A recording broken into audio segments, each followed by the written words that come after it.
ओम नमो भगवते वासुदेवाय नमः।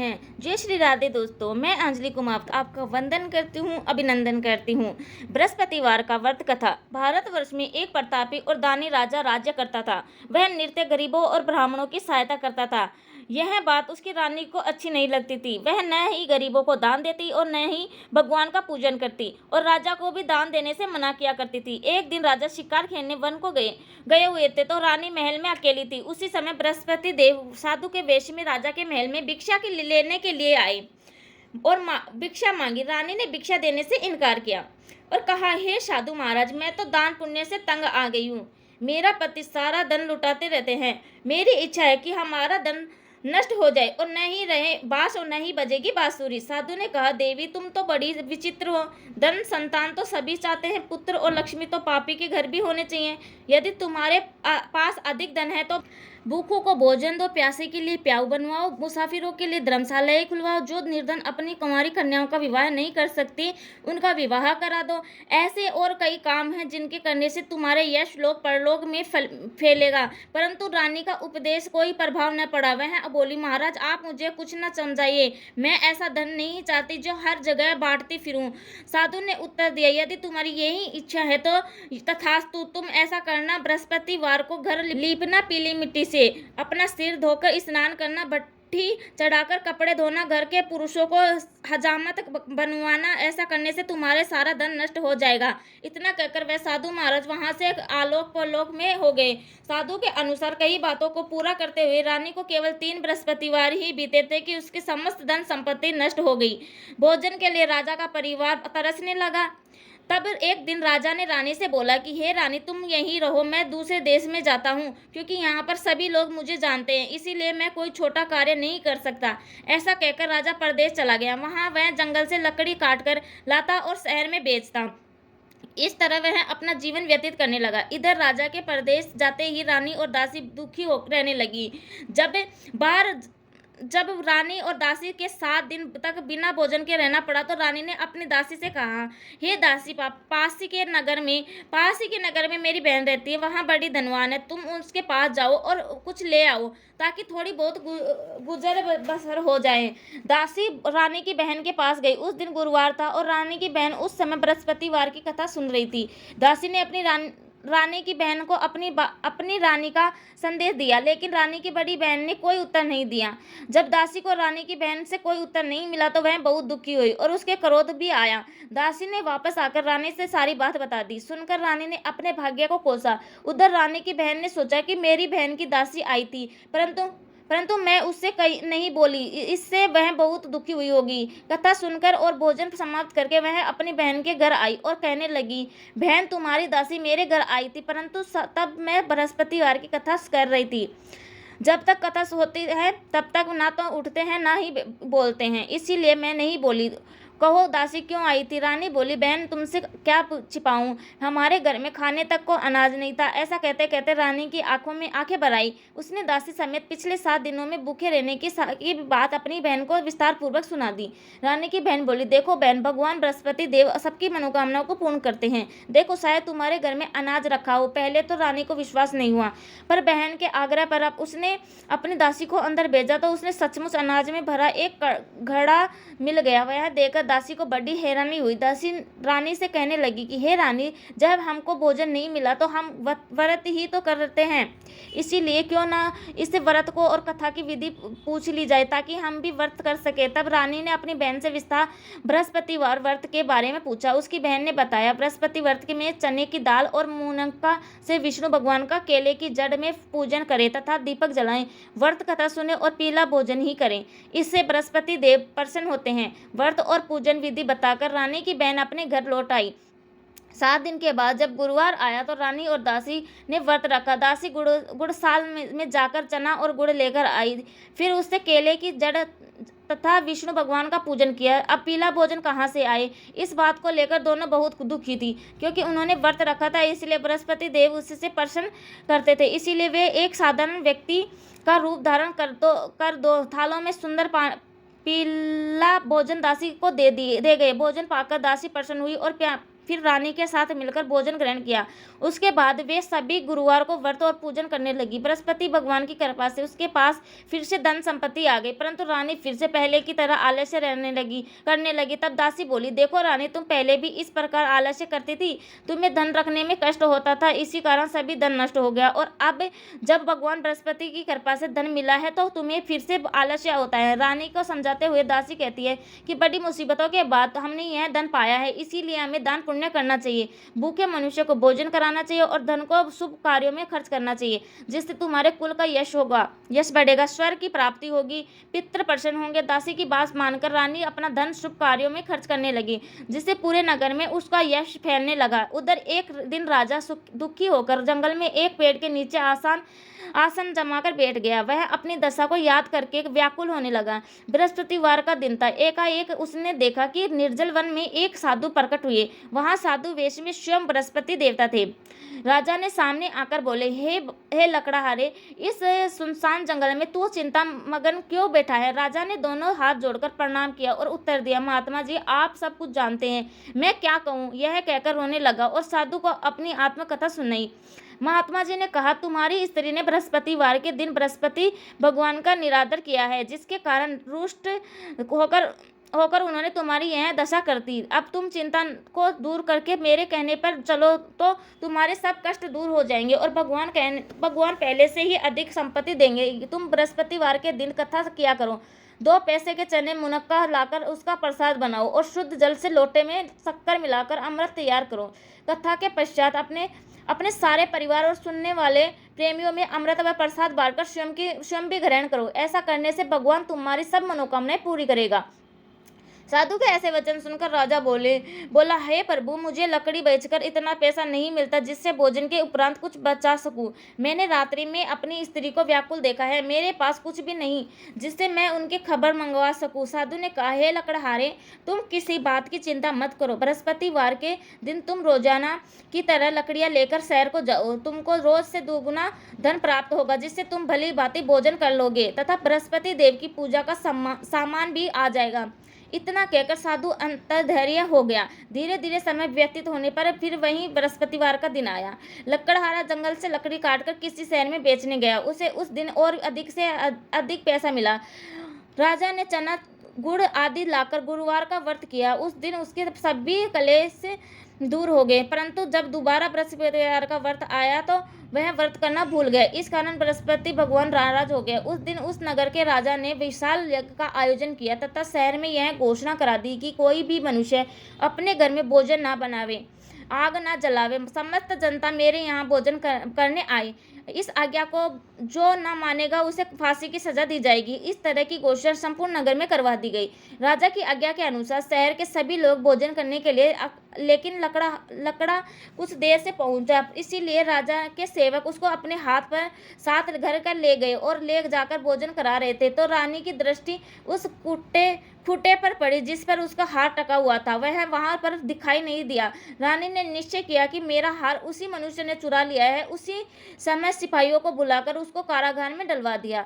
जब लकड़हारे को कारागार में बंद कर दिया गया तो वह बहुत दुखी होकर विचार करने लगा कि न जाने कौन से पूर्व जन्म के कर्म से मुझे यह दुख प्राप्त हुआ है, और उसी साधु को याद करने लगा जो कि जंगल में मिला था। उसी समय तत्काल बृहस्पति देव साधु के रूप में प्रकट हुए और उसकी दशा को देखकर कहने लगे, अरे मूर्ख, तूने बृहस्पति देव की कथा नहीं करी, इसी कारण तुझे दुख प्राप्त हुआ है। लेकिन अब चिंता मत कर। बृहस्पतिवार के दिन कारागार के दरवाजे पर 4 पैसे पड़े मिलेंगे, इनसे तू बृहस्पति देव की पूजा करना, तेरे सभी कष्ट दूर हो जाएंगे। बृहस्पतिवार के दिन उसे कारागार के दरवाजे पर 4 पैसे पड़े मिले तो उसने सिपाहियों से उन पैसों से चने और मुनक्का का पूजा का सामान मंगवाकर बृहस्पतिवार की कथा कही और व्रत किया। उसी रात को बृहस्पति देव ने उस नगर के राजा को संपन्न में कहा, हे राजा, तुमने जिस आदमी को कारागार में बंद किया है वह निर्दोष, वह राजा है और उसे छोड़ देना। रानी का हार उसी खूंटे पर लटका हुआ है। अगर तू ऐसा नहीं करेगा तो मैं तेरे राज्य को नष्ट कर दूंगा। इसी तरह रात्रि के संपन्न में को देकर राजा प्रातः काल उठा और खुट्टी पर हार देकर लंगारे और बुलाकर क्षमा मांगी तथा लंगारे को योग्य सुंदर वस्त्र आभूषण देकर विदा किया। बृहस्पति देव की आज्ञा अनुसार लकड़हारे अपने नगर को चला दिया। राजा जब अपने नगर के निकट पहुंचा तो उसे बड़ा आश्चर्य हुआ। नगर के पहले से ही अधिक भाग तालाब, कुएं तथा बहुत से धर्मशालाएं, मंदिर आदि बन गए हैं। राजा ने पूछा, यह किसका बाग और धर्मशाला है? तब नगर के सब लोग कहने लगे, यह सब रानी और उसकी दासी के हैं। जो राजा के आश्चर्य हुआ और गुस्से में आया, और जब रानी ने यह खबर सुनी कि राजा आ रहे हैं, तब उन्होंने दासी से कहा कि हे दासी, राजा को हमको कितनी बुरी हालत में छोड़ के गए थे। हमारी ऐसी हालत देखकर वह लौट न जाए, इसीलिए तू दरवाजे पर खड़ी हो जा। आज्ञा अनुसार दासी दरवाजे पर खड़ी हो गई। राजा आए तो उन्हें अपने साथ निभा लाई। तब राजा ने क्रोध करके अपनी रानी से पूछा, यह धन तुम्हें कैसे प्राप्त हुआ? तब उन्होंने कहा, हमें यह धन सब बृहस्पति देव के इस व्रत के प्रभाव से हुआ है। राजा ने निश्चय किया कि 7 रोज बाद तो बृहस्पति देव का पूजन करते हैं, परंतु मैं प्रतिदिन दिन में 3 बार कहानी कथा रोज व्रत किया करूंगा। अब हर समय राजा के दुपट्टे में चने की दाल बंधी हुई रहती थी तथा दिन में 3 बार कहानी कहता। एक रोज राजा ने विचार किया कि चलो अपनी बहन के यहाँ हो आवे। इस तरह निश्चय कर राजा घोड़े पर सवार हो अपनी बहन के यहाँ चलने लगा। मार्ग में उसने देखा कि कुछ आदमी एक मुर्दे को लिए जा रहे थे। उन्हें रोककर राजा ने कहने लगा, अरे भाइयों, मेरे बृहस्पति देव की कथा सुन लो। वे बोले, हमारा तो आदमी मर गया है और इसको अपनी कथा की पड़ी है। परंतु कुछ बुजुर्ग आदमी बोले, अच्छा कहो, चलते चलते हम तुम्हारी कथा भी सुन लेते हैं। राजा ने दाल निकाली और कथा का आदि हुई और मुर्दा हिलने लग गया और अब कथा का समाप्त हो गई तो राम राम कह के मनुष्य उठकर खड़ा हो गया। आगे मार्ग में उसी किसान खेत में हल चलाता मिला। राजा उसे देखकर उसे बोले, अरे भैया, तुम मेरे बृहस्पतिवार की कथा सुन लो। किसान बोला, जब तक मैं तेरी कथा सुनूंगा तब तक मैं तो 4 हेरिया जोत लूंगा। जा अपनी कथा किसी और को सुनाना। इस तरह राजा आगे चला गया, लेकिन राजा के हटते ही बेल पछाड़ खाकर गिर गया तथा किसान के पेट में बड़ी जोर से दर्द होने लगा। उसी समय उसकी माँ रोटी लेकर आई। उसने जब यह देखा तो अपने पुत्र से सब हाल पूछा और बेटे ने सभी हाल कह दिया। तो बुढ़िया दौड़ी दौड़ी उस गुड़ सवार के पास गई और बोली, मैं तेरी कथा सुनूंगी, तू अपनी कथा मेरे खेत में चलकर ही कहना। राजा ने बुढ़िया के खेत पर जाकर कथा कही, जिससे उनकी सुनते ही वह बैल उठ खड़े हो गए तथा किसान के पेट का दर्द भी बंद हो गया। फिर राजा अपनी बहन के घर पहुंचा। बहन ने भाई की खूब मेहमानी की। दूसरे रोज प्रातःकाल राजा जगा तो वह देखने लगा कि सब लोग भोजन कर रहे हैं। राजा ने अपनी बहन से कहा, ऐसा कोई मनुष्य है जिसने भोजन नहीं किया हो और मेरी बृहस्पतिवार की कथा सुन ले। बहन बोली, भैया, यह देश ऐसा ही है कि पहले यहाँ लोग भोजन करते हैं, बाद में अन्य काम करते हैं। अगर कोई पड़ोस में हो तो देखाऊं। वह ऐसा कहकर देखने चली गई, परंतु उसे ऐसा कोई व्यक्ति नहीं मिला जिसने भोजन नहीं किया हो। अतः वह एक कुम्हार के घर गई जिसका लड़का बीमार था। उसे मालूम हुआ कि उसके यहाँ 3 रोज से किसी ने भोजन नहीं किया। रानी ने अपने भाई की कथा सुनने के लिए कुम्हार के कहा। वह तैयार हो गया। राजा ने जाकर बृहस्पतिवार की कथा कही, जिसके सुनकर उसका लड़का ठीक हो गया।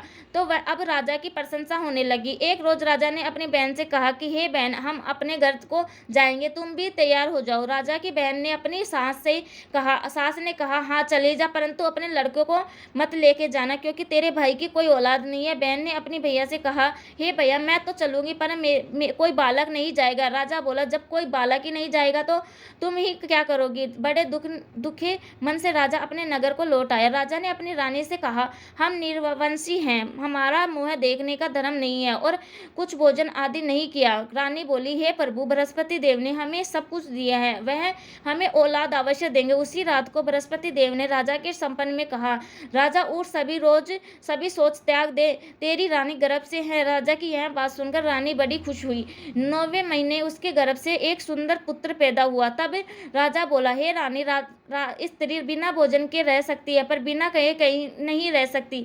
जब मेरी बहन आई तो तुम उससे कुछ मत कहना। रानी सुनकर हाँ कर दी। जब राजा की बहन ने यह शुभ समाचार सुना तो वह बहुत खुश हुई तथा बधाई लेकर अपने घर भाई के यहाँ आई। तब रानी ने कहा, घोड़ा चढ़कर तो नहीं आई, गधा चढ़ी आई। राजा की बहन बोली, भाभी मैं इस प्रकार न कहती तो तुम्हें औलाद कैसे मिलती। बृहस्पति देव ऐसे ही हैं जैसे जिनके मन में कामनाएं हैं सभी को पूर्ण करते हैं। जो सद्भावना पूर्वक बृहस्पतिवार का व्रत करता है वह कथा पढ़ता है अथवा सुनता है और दूसरों को सुनाता है, बृहस्पति देव उसकी मनोकामनाएं पूर्ण करता है। जो मनुष्य सद्भावना से भगवान जी का पूजन व्रत सच्चे हृदय से करते हैं तो उनकी सभी मनोकामनाएं पूर्ण हो जाती है। जैसे सच्ची भावना से रानी और राजा ने उनकी कथा का गुणगान किया तो उनकी सभी इच्छाएं बृहस्पति देव ने पूर्ण की। इसीलिए पूर्ण कथा सुनने के बाद प्रसाद लेकर राजा जाना चाहिए। हृदय से उनका मनन करते हुए जयकारा बोलना चाहिए, बोलो बृहस्पति देव की जय, भगवान विष्णु की जय। बृहस्पति देव की दूसरी कथा। प्राचीन काल में एक ब्राह्मण था, वह बहुत निर्धन था, उसकी कोई संतान नहीं थी। उसकी स्त्री बहुत मलिनता के साथ रहती थी, वह स्नान न करती, किसी देवता का पूजन न करती, जिससे ब्राह्मण देवता बड़े दुखी थे। बेचारे बहुत कुछ कहते थे किंतु उनका कुछ परिणाम नहीं निकला। भगवान की कृपा से ब्राह्मण की स्त्री के कन्या रूपी रत्न पैदा हुआ।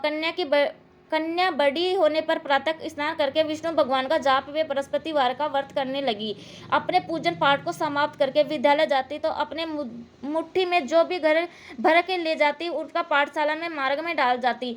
तब वह यह जो सोने के जो हो में बदल जाते। लौटते समय उनको बिनकर वह घर से आती तो एक दिन वह बालिका सूप में उस सोने के जौ को पटक कर साफ कर रही थी, जो उसके पिता ने देख लिया और कहा, बेटी सोने के जौ के लिए सोने का सूप होना चाहिए। दूसरे दिन बृहस्पतिवार था तो कन्या ने व्रत रखा और बृहस्पति देव से प्रार्थना करके कहा, मैंने आपकी पूजा सच्चे मन से की है तो मेरे लिए सोने का सूप दे दो। बृहस्पति देव ने उसकी प्रार्थना स्वीकार कर ली। रोजाना की तरह वह कन्या को फैलाते हुए जाने लगी। जब लौटते हुए जो बिन रही थी तो बृहस्पति देव की कृपा से उसे सोने का सूप मिला। उसे वह घर ले आई और उसमें जो साफ करने लगी, परंतु उसकी माँ का वही ढंग रहा। एक दिन की बात है कि वह कन्या सोने के सूप में साफ कर रही थी। उस समय उस शहर का राजपुत्र वहां से होकर निकला। उस कन्या के रूप और कार्य को देखकर मोहित हो गया तथा अपने घर आकर भोजन तथा जल त्याग कर उदास होकर बैठ गया। राजा को इस बात का पता लगा तो अपने प्रधानमंत्री के साथ उसके पास गए और बोले, हे बेटा, तुम्हें किस बात का कष्ट है, किसने तुम्हारा अपमान किया है अथवा किस कारण हो जो शोक को मैं वही कार्य करूँगा, तुम्हें प्रशंसा हो। पर अपने पिता की राजकुमार ने बातें सुनी तो वह बोला, मुझे आपकी कृपा से किसी बात का दुख नहीं है, किसी ने मेरा अपमान नहीं किया है, परंतु मैं उस लड़की से विवाह करना चाहता हूँ जो सोने के सूप में जो साफ कर रही थी। यह सुनकर राजा आश्चर्य में पड़ गया और बोला, हे बेटा, इस तरह की कन्या का क्या पता तुम ही लगाओ, मैं उसके साथ तुम्हारा विवाह अवश्य कर दूंगा। तुम्हारे राजकुमार ने उस लड़के के घर का पता बतलाया और तब मंत्री उस लड़की के घर गए और ब्राह्मण देवता को सभी हाल बतलाए। ब्राह्मण देवता राजकुमार के साथ अपनी कन्या का विवाह करने के लिए तैयार हो गए तथा विधि विधान के अनुसार ब्राह्मण कन्या का विवाह राजकुमार के साथ हो गया। कन्या के घर में से जाते ही पहले ही भांति वह उस ब्राह्मण देवता के घर में गरीबी का निवास हो गया। अब भोजन के लिए भी अन्न बड़ी मुश्किल से मिलता था। एक दिन दुखी होकर ब्राह्मण देवता अपनी पुत्री के पास गए। बेटी ने पिता को दुखी अवस्था में देखा और अपनी माँ का हाल पूछा। तब ब्राह्मण ने सभी हाल कहा। कन्या ने बहुत सा धन देकर अपने पिता को विदा कर दिया। इस तरह ब्राह्मण का कुछ समय सुखपूर्वक व्यतीत हुआ। कुछ दिन बाद फिर वही हाल हो गया। ब्राह्मण फिर अपनी कन्या के यहाँ गया और सारा हाल तो लड़की बोली, हे पिताजी, आप माताजी को यहाँ ले आओ, मैं उसकी बृहस्पतिवार व्रत कथा विधि का बता दूंगी जिससे गरीबी दूर हो जाए। वह ब्राह्मण देवता अपनी स्त्री के साथ लेकर पहुंचे तो अपनी माँ को समझाने लगी, माँ, तुम प्रातःकाल प्रथम स्नान आदि करके विष्णु भगवान का पूजन करो तो सब दरिद्रता दूर हो जाएगी। परंतु उसकी माँ ने एक भी बात नहीं सुनी और प्रातःकाल उठकर अपनी पुत्री के बच्चों को जूठन को खा लिया। इससे उसकी पुत्री को बहुत गुस्सा आया और उसने एक कटोरी में अपनी माँ को बंद कर दिया। प्रातःकाल उसे निकाला तथा स्नान आदि करा के पाठ करवाया और तो उसकी माँ की बुद्धि ठीक हो गई। फिर प्रिय प्रत्येक बृहस्पति को व्रत करने लगी। इस व्रत के प्रभाव से उसके माँ बाप बहुत ही धनवान और पुत्रवान हो गए। बृहस्पति देव जी के प्रभाव से इस लोक के सुख भोगकर स्वर्ग को प्राप्त हुए। तब बोलो विष्णु भगवान की जय, बोलो बृहस्पति देव की जय। राधे राधे। वीडियो पसंद आए तो लाइक, सब्सक्राइब एंड कमेंट कर देना। कथा